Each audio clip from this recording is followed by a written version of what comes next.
നമുക്ക് രേവതിയുടെ സച്ചിയുടെയും അടുത്ത ആഴ്ചയിലെ നല്ലൊരു വിശേഷം കേട്ടാലോ? അതിനു മുമ്പായിട്ട് ആദ്യമായി കാണുന്നവരുണ്ടെങ്കിൽ ചാനൽ ഇഷ്ടപ്പെട്ട ഒന്ന് സബ്സ്ക്രൈബ് ചെയ്യാൻ മറക്കരുത്. വീഡിയോ ഇഷ്ടപ്പെടുവാണെങ്കിൽ ലൈക്ക് ചെയ്യാനും നിങ്ങളുടെ വിലയേറിയ അഭിപ്രായങ്ങളൊക്കെ രേഖപ്പെടുത്താനും മറക്കരുത് കേട്ടോ. നമുക്ക് വിശേഷത്തിലേക്ക് പോയാലോ? അങ്ങനെ നമ്മൾ അടുത്ത ആഴ്ചത്തെ വിശേഷത്തിൽ കാണുന്ന രേവതിക്ക് ചെറിയ സംശയങ്ങളൊക്കെ തോന്നുവാണ് ശ്രുതിയുടെ കാര്യത്തില്. ശ്രുതിയുടെ ഇളയച്ചനെ വഴിക്ക് വെച്ച് രേവതി കാണുന്നുണ്ട്. അപ്പൊ തൊട്ട് രേവതിക്ക് സംശയം. പക്ഷേങ്കിൽ അതിവിദഗ്ധമായിട്ട് ശ്രുതിയുടെ ഇളയച്ചൻ രക്ഷപ്പെടുവാണ്, രേവതിയുടെ കൺമുന്നിൽ പെടാതെ. അങ്ങനെ നേരെ ചെല്ലുന്നത് ശ്രുതിയുടെ ഷോപ്പിലേക്കാണ്. പക്ഷെ അവിടെ വെച്ച് പിടിക്കപ്പെടുമെന്നായി കഴിഞ്ഞപ്പോഴത്തേനും ഫ്രിഡ്ജിനകത്തൊക്കെ കയറി ഒളിച്ചിരുന്നാണ് രക്ഷപ്പെടുന്നത്. കാരണം കൃത്യസമയത്ത് തന്നെ രേവതി അങ്ങോട്ടേക്ക് വന്നിട്ടുണ്ടായിരുന്നു കടയിലേക്ക്. ആ സമയത്ത് മീര ശ്രുതിയൊക്കെ അവിടെ ഉണ്ടായിരുന്നു. പിന്നീട് മീരയാണ് കൊണ്ടുപോയി ഫ്രിഡ്ജിനകത്ത് കൊണ്ട് കയറ്റിയിരുത്തുന്നത്. കാരണം വേറൊരു സ്പേസ് ഇല്ല അവിടെ. അപ്പോഴേക്കും സച്ചിയും മഹേഷും ഒക്കെ അങ്ങോട്ട് വരുന്നുണ്ട്. അവരൊരു ഫ്രിഡ്ജ് മേടിക്കാൻ വേണ്ടി, മഹേഷിനൊരു ഫ്രിഡ്ജ് മേടിക്കാൻ വേണ്ടി വന്ന. പക്ഷെ കൃത്യസമയത്ത് മീരയുടെ സംയോജിതമായ ഇടപെടൽ മൂലം രക്ഷപ്പെടാൻ പറ്റുന്നുണ്ട് ശ്രുതിക്ക്. അല്ലെങ്കിൽ ശ്രുതിയുടെ കള്ളത്തര അന്നത്തോടു കൂടി പിടിക്കപ്പെട്ടേന്. പക്ഷെ അങ്ങനെ വന്നാലും നല്ല സംശയം കാര്യം രേവതിക്ക് ഉണ്ടായിരുന്നു. രേവതിയുടെ മനസ്സിൽ ആ ഒരു വിശ്വാസം കിടക്കുവാണ്. താൻ കണ്ടത് ശ്രുതിയുടെ ഇളയച്ചനെ തന്നെയാ. ദുബായിലാന്ന് പറയുന്ന ഇളയച്ചൻ എങ്ങനെയാ നാട്ടി വരുന്നേ? പക്ഷെങ്കില് ആ സ്കൂട്ടിയെ പോകുന്നുണ്ട് ഇളയച്ചൻ തന്നെയാന്ന് ഉറച്ചു വിശ്വസിച്ചു. പക്ഷെ അത് ശ്രുതിയോട് പറഞ്ഞിട്ട് ശ്രുതി എങ്ങും തൊടാതെ രേവതിയെ മാറ്റി വിടുക ചെയ്തേ. എന്റെ ഇളയച്ചന് ദുബായിലാ. ദുബായി കിടക്കുന്ന ഇളയച്ചന് ഇപ്പൊ ഈ സമയത്ത് നാട്ടിൽ നിന്നും വരത്തില്ല. അതൊക്കെ വെറും രേവതിയുടെ തോന്നല് മാത്രമാ. പക്ഷെ രേവതിയുടെ മനസ്സിൽ ആ ഒരു സംശയം കിടക്കുക. അങ്ങനെ രേവതി തന്റെ സംശയം എന്ത് ചെയ്യാ സച്ചിയോട് പറയുന്നുണ്ട്. സച്ചിയോട് പറയണത് ശ്രുതി കേട്ടു. ശ്രുതിക്ക് വല്ലാത്ത ഞെട്ടല്. അങ്ങനെയാണെങ്കിൽ പിടിക്കപ്പെടും. ഒരുപക്ഷെ സച്ചി അറിഞ്ഞിട്ടുണ്ട്. സച്ചി അടങ്ങിയിരിക്കില്ല. സച്ചി സത്യം കണ്ടെത്താൻ വേണ്ടി ഇറങ്ങി നടക്കും. അങ്ങനെ നടന്ന തന്റെ കാര്യത്തിൽ ഒരു തീരുമാനവും. എന്താ ചെയ്യണ്ടേ? എന്തെങ്കിലും ചെയ്തേ മതിയാവുള്ളൂ. അവസാനം ബീരാനെ പോയി കാണുവാണ്. മീരയും കൂട്ടിക്കൊണ്ടാ പോയി കാണുന്നേ. അങ്ങനെ പോയി കാണുന്ന സമയത്ത് ബീരാനോട് പറയുന്നുണ്ട്, എന്റെ കാര്യത്തിലൊരു തീരുമാനമായെന്ന് തോന്നേ. തങ്ങളെ അവിടെ വെച്ച് ആ റോഡിൽ വെച്ച് അങ്ങോട്ട് കണ്ടെന്ന് തോന്നേ. പലപ്പോഴും പറഞ്ഞിട്ടില്ല ഇങ്ങനെ റോഡിൽ കൂടി ചുമ്മാ ഇറങ്ങി നടക്കരുതെന്ന്. പക്ഷെ ശ്രുതി പറഞ്ഞാലൊന്നും ബീരാൻ ഇറങ്ങി നടക്കാതിരിക്കാൻ പറ്റുമോ? വേറൊന്നുമല്ല, അയാൾക്ക് അയാളുടെ കാര്യങ്ങളൊക്കെ നടത്തണ്ടേ. ബീരാൻ അത് പറയുകയും ചെയ്തു. പിന്നീട് ശ്രുതി പറഞ്ഞു, എന്തേലും ചെയ്യണം, അല്ലെങ്കിൽ എന്റെ കള്ളത്തരങ്ങളൊക്കെ വീട്ടിൽ പൊളിയും. അവസാനം മീര ഒരു സജഷൻ വെക്കുവാണ്. മീര പറഞ്ഞു, ദുബായിൽ നിന്ന് വിളിക്കുന്ന പോലെ ഫോൺ വിളിച്ചാൽ പോരെ, അതോടുകൂടി പ്രശ്നം തീരില്ലെന്ന് ചോദിക്കുക. അതെങ്ങനെ സാധിക്കും? എന്റെ ഒരു ഫ്രണ്ട് ഉണ്ട്, അയാൾക്കൊരു സ്റ്റുഡിയോ ഉണ്ട്. അപ്പൊ അവിടെ പോയിട്ട് അവിടെ വെച്ച് വിളിച്ചാൽ മതി. അപ്പൊ ദുബായിലെ ഒരു സെറ്റൊക്കെ ഇട്ട്, സെറ്റ് എന്ന് പറഞ്ഞാൽ ഒരു തുണിയെ തന്നെ എല്ലാം സെറ്റ് ചെയ്ത് ദുബായിലെ ഒരു പിക്ചറൊക്കെ വരുവാണെങ്കിൽ ഫോൺ വിളിക്കുന്നവർക്ക് തോന്നും ദുബായിലാന്ന് തോന്നും. കാര്യങ്ങൾ കുറച്ചുകൂടി എളുപ്പമാവും. അങ്ങനെ ആ രീതിയിൽ ചെയ്യാന്നൊക്കെ പറഞ്ഞുകൊണ്ട് ശ്രുതിയെ സമാധാനിപ്പിക്കുക. ബീരാനും പറഞ്ഞു, അങ്ങനെയാണെങ്കിൽ ഞാൻ നിങ്ങളോടൊപ്പം നിൽക്കാം. പക്ഷെ ബീരാന് ചില സംശയങ്ങളും കാര്യങ്ങളൊക്കെ തോന്നുന്നുണ്ട്. ശ്രുതിയുടെയും മീരയുടെയും കാര്യത്തില് എന്തൊക്കെ ഇവർ കള്ളത്തരം കാണിക്കുന്നുണ്ട്. അത് ബീരാൻ പറയുകയും ചെയ്തു. നമുക്ക് അധിക കാലമൊന്നും കള്ളത്തരം പറഞ്ഞ് വീട്ടുകാരുടെ മുന്നിൽ പിടിച്ചേക്കാൻ പറ്റില്ല. പലനാൾ കള്ളൻ ഒരു നാൾ പിടിക്കപ്പെടുമെന്ന് പറഞ്ഞാലേ, ഏതെങ്കിലും ഒരു സമയത്ത് പിടിക്കപ്പെട്ടിട്ടുണ്ടെങ്കിൽ ജീവിതം തീർന്നു പോകും. അതിനു മുമ്പ് ഉള്ള സത്യാവസ്ഥയൊക്കെ എന്താന്ന് വെച്ചാൽ വീട്ടിൽ തുറന്നു പറയണ നല്ലത്. പക്ഷെ ശ്രുതിക്ക് അങ്ങനെ പറയാൻ പറ്റുമോ? പറഞ്ഞിട്ടുണ്ട് തന്റെ ജീവിതം തീരുമെന്ന് ശ്രുതി വിശ്വസിക്കുന്നുണ്ട്. അതുകൊണ്ട് ശ്രുതി പറഞ്ഞു, അതെന്താണെന്ന് നടക്കില്ല, നിങ്ങളെ കൊണ്ട് ചെയ്യാൻ പറ്റുമെങ്കിൽ ചെയ്യാന്നൊക്കെ പറയാണ്. പിന്നീട് സച്ചിൻ രേവതിയും അങ്ങനെ എല്ലാവരും വീട്ടിലുണ്ടായിരുന്ന സമയത്ത് ശ്രുതിയുടെ ഫോണിലേക്ക് ബീരാൻ വിളിക്കുകയാണ്. വിളിച്ചു കഴിഞ്ഞപ്പോൾ ശ്രുതി ഫോണുമായിട്ട് പുറത്തേക്ക് വന്നു, ഹാളിലേക്ക് വന്നു. അപ്പോഴേക്കും ചന്ദ്രമതി എല്ലാവരും ഹാളിലുണ്ടായിരുന്നു. പിന്നീട് അവരുടെയൊക്കെ കേക്കല് പറഞ്ഞു, ഇതേ എന്റെ ഇളയച്ചനെ വിളിക്കണമെന്ന് പറയാം. ഇളയച്ചനോ? അപ്പൊ അങ്ങനെ അയാളെ വിളിക്കാറില്ലായിരുന്നു, ഇതേ ദുബായിന്നാ വിളിക്കണേന്ന്. അങ്ങ് നോക്കിക്കഴിയുമ്പോ ശരിയാണ്, അവിടെ ആ സെറ്റ് ഇട്ടിരിക്കുന്ന പോലെ നല്ല ദുബായിയുടെ ഒരു ചിത്രമൊക്കെ. അപ്പൊ വലിയൊരു കെട്ടിടത്തിന് മുകളിൽ നിൽക്കുന്നു, താഴെയെല്ലാം വലിയ കെട്ടിടങ്ങളും കാര്യങ്ങളൊക്കെ. കാണുന്നവർക്ക് ദുബായി എന്ന് തന്നെ തോന്നും. പക്ഷെ അത് സ്റ്റുഡിയോയിൽ വെച്ചാന്നുള്ള കാര്യം വേറെ ആർക്കും അറിയില്ലല്ലോ, ശ്രുതിക്കല്ലേ അറിയത്തുള്ളൂ. പിന്നീട് ചന്ദ്രമതി ഭയങ്കര സന്തോഷത്തോടു കൂടിയിട്ട് പറഞ്ഞു, ആഹാ ഇളയച്ചനോ, ഞാൻ സംസാരിക്കട്ടെ എന്നൊക്കെ പറയാണ്. പിന്നീട് ചോദിച്ചു, എന്താ ഇളയച്ച, ശ്രുതിനെ വിളിക്കാറ് പോലും ഇല്ലോ, ശ്രുതിയുടെ അച്ഛൻ എപ്പോഴാ വരണേന്നൊക്കെ ചോദിക്കുക ജയിലിൽ നിന്ന്. അപ്പോഴേക്കും ബീരാൻ പറഞ്ഞു, അത് 1 മാസം കഴിയുമ്പോഴത്തേനും ഇറങ്ങുമെന്ന്. ശ്രുതി ഞെട്ടിപ്പോയി. 1 മാസം കഴിയുമ്പോൾ ഇറങ്ങുമെന്ന് പറഞ്ഞാൽ പിന്നെ ഇങ്ങോട്ടേക്ക് തന്നെ കാണാൻ വന്നില്ലെന്ന് പറഞ്ഞ് അതായിരിക്കും ഇനി അമ്മ അടുത്ത പ്രശ്നം ഉണ്ടാക്കണേ. പക്ഷെ അങ്ങനെ പറഞ്ഞു പോയില്ലേ, ഇനിയിപ്പോ തിരുത്താൻ പറ്റില്ലല്ലോ. അതിനുശേഷം രവീന്ദ്രനും അങ്ങനെ എല്ലാവരും സംസാരിക്കുന്നുണ്ട്. രേവതിയുടെ സച്ചിയുടെ കയ്യിലൊക്കെ ഫോൺ കൊടുക്കുന്നുണ്ട്. കാരണം അവര് കാണണം, അവരാണല്ലോ മെയിനായിട്ട് കാണണ്ടേ. ദുബായിൽ അന്ന് വിശ്വസിപ്പിക്കാൻ വേണ്ടിയിട്ടാണ് ശ്രുതി പരിപാടികളെല്ലാം കാണിച്ചു കൂട്ടുന്നത്. പക്ഷെ സച്ചിക്ക് ചെറിയ സംശയങ്ങളും കാര്യങ്ങളും. സച്ചി അപ്പൊ ചോദിച്ചു, അല്ല ദുബായിൽ എവിടെ എപ്പോഴെന്ന് ചോദിക്കുക. അത് കേട്ടപ്പോ ബീരാനൊന്നും ഞെട്ടി. ഒരു സ്ഥലപ്പേരെങ്കിലും അറിയണ്ടേ, കാരണം അവിടെ ഉള്ളത് ഒന്നുപോലും അറിയത്തില്ല. അത് മാത്രമല്ല, ഇവിടെയാണ് വർഷയുണ്ട്, വർഷയ്ക്ക് ദുബായിൽ ഒരുമാതിരി സ്ഥലങ്ങളും കാര്യങ്ങളും ഒക്കെ അറിയാം. അപ്പൊ അതൊക്കെ ഓർത്തപ്പോ ശ്രുതി ഒന്ന് ഞെട്ടി. ദുബായിലെന്ന് പറഞ്ഞാൽ ദുബായിലാന്നൊക്കെ ബീരാൻ പറയാണ്. പക്ഷെ അപ്പോഴേക്ക് സച്ചിക്ക് വീണ്ടും ഡൗട്ട് അടിച്ചു. അങ്ങനെ കുറച്ചു നേരം ഫോൺ വെച്ച് കഴിഞ്ഞപ്പോഴത്തേനും അവന്റെ ഫോൺ വിളിച്ചു കഴിഞ്ഞപ്പോ ഫോൺ കട്ട് ചെയ്യുവാണ് ശ്രുതി. ഈ സമയം ചന്ദ്രമതി പറഞ്ഞു, നീ എന്തിനാ അങ്ങനെയൊക്കെ ചോദിക്കാൻ പോയത്? ദുബായിൽ എവിടെയാണെന്ന് നിനക്കറിയാവോ? ഓ, ഇവിടെ വണ്ടി ഓടിച്ച് നടക്കുന്ന നിനക്ക് ദുബായിലെ സ്ഥലങ്ങളെല്ലാം അറിയാലോ. ഇപ്പൊ പറഞ്ഞിട്ടുണ്ടെങ്കിൽ ഈ ജംഗ്ഷൻ പോലെ നിനക്കറിയാം എന്നൊക്കെ പറഞ്ഞ് സച്ചിയെ കളിയാക്കുവാണ്. സച്ചി പറഞ്ഞു, അത്രയ്ക്ക് കളിയാക്കുമൊന്നും വേണ്ട. ഇന്നത്തെ കാലത്ത് ഗൂഗിളിനകത്ത് സെർച്ച് ചെയ്ത് നോക്കിയിട്ടുണ്ടെങ്കിൽ അവിടുത്തെ സ്ഥലപ്പേരും കാര്യങ്ങളും എല്ലാം കിട്ടും. ഏത് കൊച്ചു കുട്ടികൾക്ക് പോലും ചോദിച്ചാൽ അവർക്കൊക്കെ അറിയാവുന്ന കാര്യങ്ങളാ എന്നൊക്കെ പറയാം. അത് കേട്ടപ്പോൾ ചന്ദ്രമതിക്ക് ഒട്ടും കൂടി ഇഷ്ടപ്പെട്ടില്ല. പിന്നീട് സച്ചി രേവതിയോട് പോയി തന്റെ ഡൗട്ട് പറയുന്നുണ്ട്. ഇന്നലെ നീ എന്നോട് ഇളയച്ചനെ കുറിച്ച് പറഞ്ഞു. ഇന്ന് കൃത്യം ഇളയച്ചൻ വിളിക്കുകയും ചെയ്തു. ഇതിനകത്തൊരു പൊരുത്തക്കേടില്ലെന്ന് ചോദിക്കുക.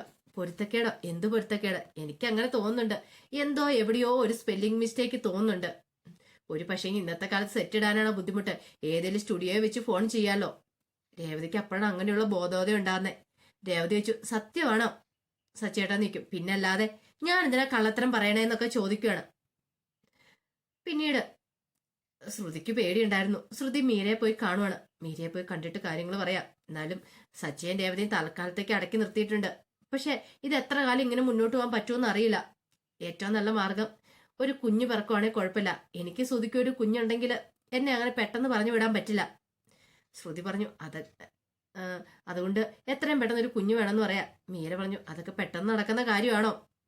ഇത്രയും കാലം കല്യാണം കഴിഞ്ഞിട്ട് ഇതുവരെയായിട്ടും നീ പ്രഗ്നന്റ് ആയല്ലോ എന്നൊക്കെ പറയാം. അതെന്താണെന്നറിയില്ല. ഒരു ഡോക്ടറെ പോയി കാണണം. എന്താണെങ്കിലും കുഴപ്പമില്ല. എനിക്കൊരു കുഞ്ഞുണ്ടെങ്കിൽ എന്റെ പകുതി പ്രശ്നങ്ങളൊക്കെ മാറുമെന്ന് പറയണം. മീര പറഞ്ഞു, നിന്റെ ആഗ്രഹം അങ്ങനെയാണെങ്കിൽ അങ്ങനെ നടക്കട്ടെ എന്നൊക്കെ പറയണം. പിന്നീട് രവീന്ദ്രനും ചന്ദ്രമതിയും കൂടെ പുറത്ത് പോയേക്കാണ്. അപ്പൊ വീട്ടിലാരുമില്ല. ആ സമയത്ത് വർഷ ശ്രീകാന്തും കൂടെ അങ്ങോട്ടേക്ക് വരുന്നുണ്ട്. അങ്ങനെ ശ്രീകാന്ത് മുറിയിലേക്ക് പോയി കഴിഞ്ഞാൽ വർഷ ഫോണിനകത്തേക്ക് നോക്കിയിരിക്കുകയാണ്. അപ്പോഴാണ് വർഷ ഒരു റീല് കാണുന്നേ. ഭാര്യയെ ഭർത്താവ് എടുത്തോണ്ട് നടന്നു പോകുന്ന ആ രംഗങ്ങള്. അത് കണ്ടു കഴിഞ്ഞപ്പോ വർഷയ്ക്ക് ഭയങ്കര ആഗ്രഹം. വർഷ പറഞ്ഞു, അതെ, എന്നെ ഇങ്ങനെ എടുത്തോണ്ട് പോകാൻ പറ്റുമോന്ന് ചോദിക്കുക. എന്ത് 3 കിലോമീറ്റർ നിന്നെ എടുത്തോണ്ട് പോകാനായിട്ടാ? കൊള്ളാം, നല്ല കഥയാ. ശ്രീകാന്ത് പറഞ്ഞു, എനിക്ക് വേറെ പണിയില്ല, പിന്നെ നിന്നെ എടുത്തോണ്ട് 3 കിലോമീറ്റർ പോകാനായിട്ട്. അപ്പോഴേക്കും പറഞ്ഞു, പിന്നെ എടുക്കാൻ പറ്റില്ല, അത് പറഞ്ഞാൽ പോരെ, എന്നെ എടുക്കാനുള്ള ആരോഗ്യമൊന്നും ഇല്ലോന്ന് പറയാം. പിന്നെ ആരോഗ്യമൊന്നും ഇല്ലാത്തോണ്ടല്ല. എന്നാ ഒരു കാര്യം ചെയ്യുക, ഈ വീടിനകത്ത് ഒരു 2 റൗണ്ട് വെക്കാൻ പറയണം. വീടിനകത്ത്? അതെ, 3 കിലോമീറ്റർ ഒന്നും വേണ്ട, പക്ഷെ വീടിനകത്ത് 2 റൗണ്ട് വെക്കാൻ പറയാം. അത് വർഷ പറഞ്ഞു കഴിഞ്ഞാൽ പിന്നെ ശ്രീകാന്തിന് അനുസരിക്കാതിരിക്കാൻ പറ്റുമോ? അങ്ങനെ ശ്രീകാന്ത് വർഷയെ എടുത്തോണ്ട് വീട്ടിൽ കൂടെ ഇങ്ങനെ ഹാളിൽ കൂടെ ചുമ്മാ അങ്ങോട്ടും ഇങ്ങോട്ടും കൂടെ പോവാണ്. ഈ സമയത്ത് ആ കാഴ്ച കൊണ്ടാണ് രേവതി സച്ചിയും കൂടെ അങ്ങോട്ട് വരുന്നത്. അങ്ങനെ രേവതി സച്ചിയും വന്നിട്ട് കാര്യങ്ങളൊക്കെ തിരക്കുമ്പോ അവര് കാര്യം പറയാണ്. അപ്പോഴേക്ക് സച്ചിയും രേവതിയും പരസ്പരം നോക്കുകയാണ്. പിന്നീട് സച്ചി രേവതിയെ എടുത്തു നിർത്തി രേവതിനെ കൊണ്ട് സച്ചി അതുപോലെ തന്നെ ചെയ്യുവാണ്. ആ സമയത്താണ് അങ്ങോട്ടേക്ക് ശ്രുതിയും കൂടെ വരുന്നത്. അവർ ഈ കാഴ്ച കണ്ടു. മുറിയില് രേവതിനെ സച്ചി എടുത്തോണ്ട് നടക്കുന്നു, അതുപോലെ തന്നെ പക്ഷേ ശ്രീകാന്ത് എടുത്തോണ്ട് നടക്കുന്നു. അത് കണ്ടു കഴിഞ്ഞപ്പോഴത്തേനും അവരന്തം വിട്ട് നോക്കണം. പിന്നീട് കാര്യം തിരക്കി കഴിഞ്ഞപ്പോഴത്തേനും കാര്യം എന്താന്ന് ശ്രീകാന്തും സച്ചിയൊക്കെ പറയണം. എല്ലാം കേട്ട് കഴിഞ്ഞപ്പോഴത്തേനും ശ്രുതി പറഞ്ഞു, അങ്ങനെയാണെങ്കിൽ എന്നെ ശ്രുതി എടുക്കാൻ പറയണം. ശ്രുതി ആദ്യമൊന്നും എടുക്കാൻ നോക്കി പറ്റുന്നില്ല.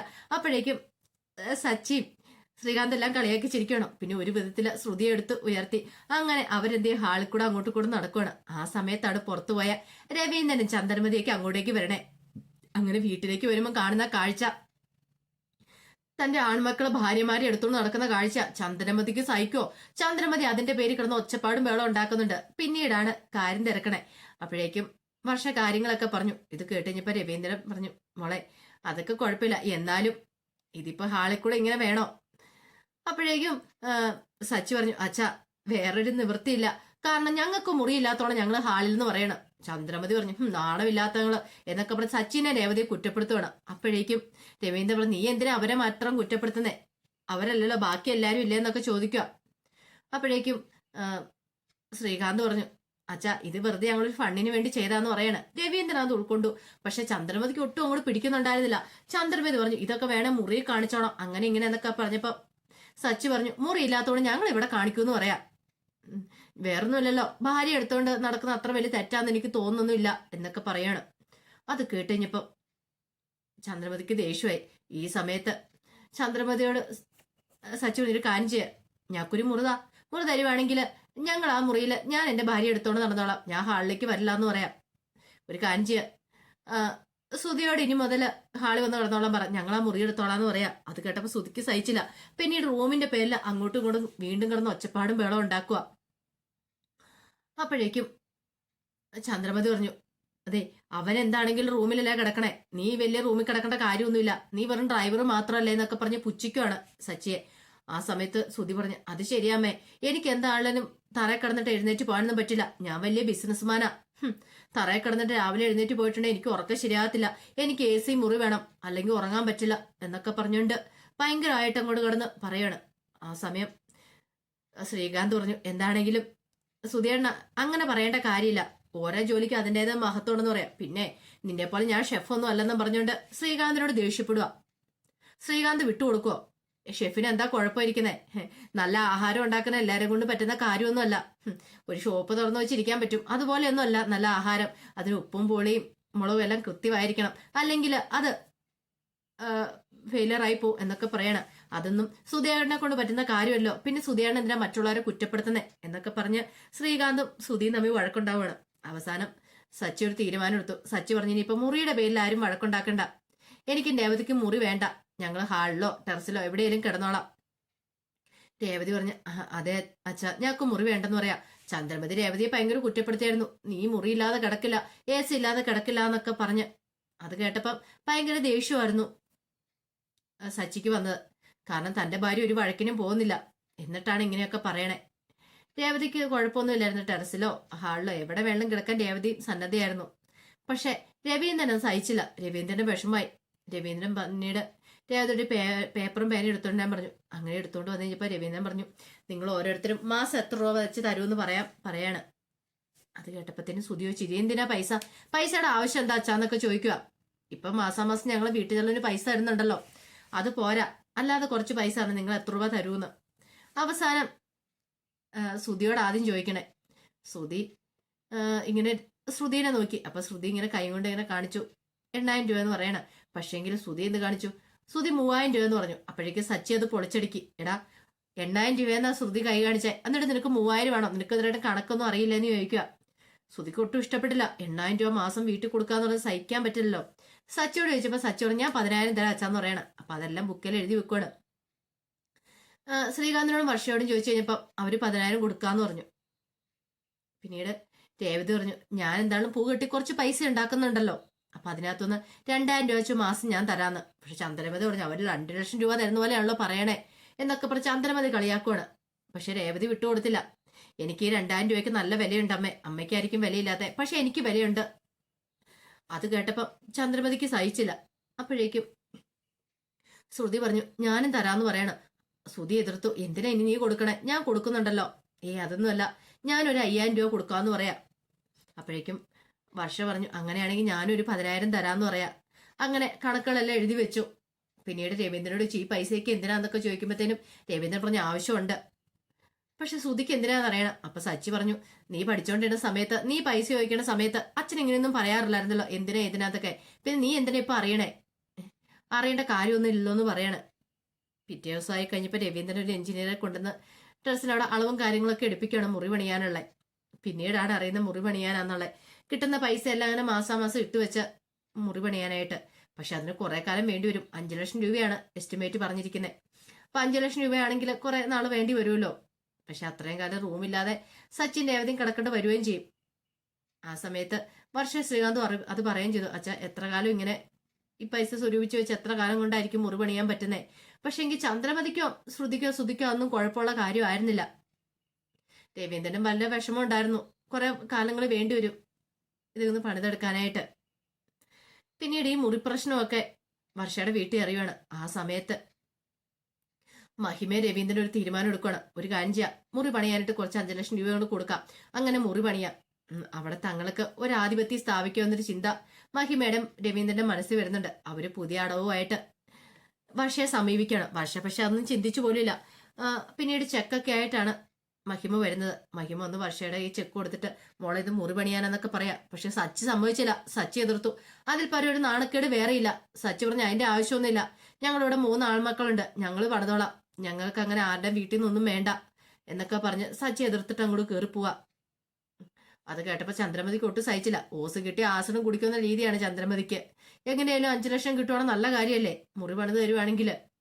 പക്ഷെ രവീന്ദ്രനെ സമ്മതിച്ചില്ല. രവീന്ദ്രന്റെ അഭിമാന പ്രശ്നം. രവീന്ദ്രൻ സമ്മതിക്കോ? രവീന്ദ്രൻ പറഞ്ഞ അതിന്റെ ഒന്നും ആവശ്യമില്ല എന്ന് പറയാ.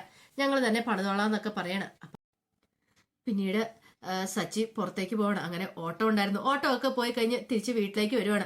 ഈ സമയത്ത് രേവതി അങ്ങോട്ട് ചെന്ന് സച്ചിയോട് വർത്താനം പറഞ്ഞുകൊണ്ടിരിക്കുകയാണ്. പെട്ടെന്നാണ് രേവതിക്ക് ഛർദ്ദിക്കാൻ വരുന്നത്. ഛർദ്ദിക്കാൻ വന്നു കഴിഞ്ഞപ്പോഴത്തേനും രേവതി പെട്ടെന്ന് വാ പൊത്തി പിടിച്ചുകൊണ്ട് അങ്ങനെ ഛർദ്ദിക്കാനായിട്ട് ഓടുവാണ്. ഈ സമയം സച്ചി എന്നിട്ട് എന്താ രേവതി എന്നൊക്കെ ചോദിക്കുക. എന്താണെന്നറിയില്ല സച്ചിയേട്ടാ, ഭയങ്കരമായിട്ട് മനം പുരട്ടി വന്ന് ഛർദ്ദിക്കാൻ വന്ന് പറയണം. സച്ചിയോട് ചിലപ്പോൾ കഴിച്ച ആഹാരം എന്തെങ്കിലും പിടിക്കാതെ പോയി കാണുമായിരിക്കും, അതുകൊണ്ടായിരിക്കും എന്ന് പറയണം. ചിലപ്പം ഇനിയിപ്പം ആഹാരം കഴിച്ച വയറ്റ് ദഹിച്ച് കാണത്തില്ലെന്നൊക്കെ പറയാം. ചിലപ്പോൾ അതായിരിക്കും രേവതിയും പറയാണ്. പിന്നീട് രേവതി തന്റെ ജോലികളൊക്കെ തുടരുക. ഈ സമയം സച്ചി എന്ത് ചെയ്യാണ്, ഒരോട്ടം വന്നപ്പോ സച്ചി ഓട്ടം പോയി. പിന്നീട് ഓട്ടം എല്ലാം കഴിഞ്ഞ് തന്റെ ഫ്രണ്ട്സുമായിട്ട് സംസാരിച്ചുകൊണ്ടിരിക്കുന്ന സമയത്ത് സച്ചി രേവതിയെ കുറിച്ച് ഇങ്ങനെ പറയാണ്. എന്താന്ന് അറിയത്തില്ല, അവൾക്ക് ഇന്ന് തീരെ വയ്യാന്നൊക്കെ പറയണം. അത് കേട്ട് കഴിഞ്ഞപ്പോ കൂട്ടുകാരൻ ചോദിച്ചു, എന്ത് പറ്റിയുടെ സച്ചി? അവൾക്ക് ഇന്ന് മുതൽ ഛർദിയായിരുന്നു പറയണേ. ഛർദിയോ? നീ പണി പറ്റിച്ചോടാന്ന് ചോദിക്കുക. എന്ത്? അല്ല, നീയോടെ അച്ഛനാകാൻ പോവല്ലേടാന്ന് ചോദിക്കും. അച്ഛനോ? ഞാനാ? എടാ പിന്നെ ഛർദിച്ചാ പിന്നെ അതിനർത്ഥം എന്താ? നിന്റെ ഭാര്യ കല്യാണത്തിന് ശേഷം ഛർദിച്ചെങ്കില് നീ ഒരു അച്ഛനാകാൻ പോവാന്ന് പറയണം. ഇത് കേട്ട് കഴിഞ്ഞപ്പം സച്ചി ഒരു നിമിഷം ഞെട്ടിപ്പോയി. സത്യമാണോ നീ പറയണെന്ന് നിൽക്കും. പിന്നല്ലാതെ ഞാൻ പറയാൻ സത്യമായിട്ടുള്ള കാര്യം, അല്ലെങ്കിൽ നീ പോയി നിന്റെ ഭാര്യയോട് ചോദിച്ചു നോക്ക് എന്ന് പറയാണ്. അല്ല, എന്നിട്ട് അവളൊന്നും പറഞ്ഞില്ലോ എന്ന് പറയും. ചിലപ്പം നിനക്കൊരു സർപ്രൈസ് തരാൻ വെച്ചിരിക്കുന്നതായിരിക്കും എന്ന് പറയാണ്. അത് കേട്ട പാടി കേൾക്കാത്ത മതി സച്ചി വീട്ടിലേക്ക് വരുവാണ്. പിന്നീട് രേവതിയുടെ അടുത്തേക്ക് വന്നിട്ട് രേവതി എടുത്തുയർത്തുക. രേവതിക്ക് കാര്യം എന്താന്ന് മനസ്സിലായില്ല. പിന്നീട് സച്ചി പറഞ്ഞു, ഓഹോ അപ്പൊ അതാണ് കാര്യമല്ലേ നിൽക്കും. എന്ത്? ഇപ്പൊ എനിക്ക് മനസ്സിലായെന്നൊക്കെ പറയണം. അപ്പൊ സച്ചിയുടെ മനസ്സിൽ രേവതി പ്രഗ്നന്റ് ആണെന്നുള്ള ചിന്തയും കാര്യങ്ങളൊക്കെ ആയിരുന്നു ഉണ്ടായിരുന്നത്. ഇനിയിപ്പോ ഫുൾ വിശേഷം വന്നു കഴിയുമ്പോൾ പറയാം രേവതി ഗർഭിണിയാണോ അല്ലയോ എന്നൊക്കെ. രേവതി ഗർഭിണിയാണെന്നാണ് സച്ചിയുടെ വിചാരം. രേവതി ഛർദ്ദിക്കുകയും കാര്യങ്ങളൊക്കെ ചെയ്തിട്ടുണ്ട്. രേവതിയുടെ നാണത്തോടുകൂടി നിൽക്കുമ്പോൾ സച്ചി എടുത്ത് ഉയർത്തി അങ്ങനെ ഭയങ്കര സന്തോഷത്തോടു കൂടിയിട്ട് ചിരിച്ചുല്ലസിക്കുന്നൊക്കെ ഉണ്ട്. അപ്പൊ അതിന്റെ വിശേഷങ്ങളെ കാണാൻ പോകുന്നത്. ആ വിശേഷങ്ങൾക്കായി നമുക്ക് എല്ലാവർക്കും കാത്തിരിക്കാട്ടോ. ഒരിക്കൽ കൂടി എല്ലാവർക്കും ശുഭരാത്രി നേർന്നുകൊണ്ട് നിർത്തുന്നത്.